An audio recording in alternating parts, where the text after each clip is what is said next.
সাথে কাজ করব। এবং আজকের আমি মূলত এখানে এসেছি দোয়া নেওয়ার জন্য। এখানে আমাদের উস্তাদরা আছে, আকাবিররা আছে, এখানে দায়িত্বশীলরা আছে, এবং ইসা হুজুরের এখানে হচ্ছে কবর আছে, জিয়ারত করার জন্য আসছি। তো সত্যিকার অর্থে আমি অনেক বেশি পুলকিত হয়েছি।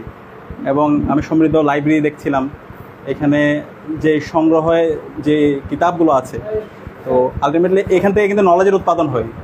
আমরা আজকে মাদ্রাসায় শিক্ষা ব্যবস্থায় আমাদের আলেম তৈরি না হওয়ার মূল কারণ হচ্ছে আমাদের এই লাইব্রেরি অথবা লাইব্রেরির মধ্যে যে ধরনের কিতাবগুলো থাকা দরকার সেই কিতাবগুলো নাই।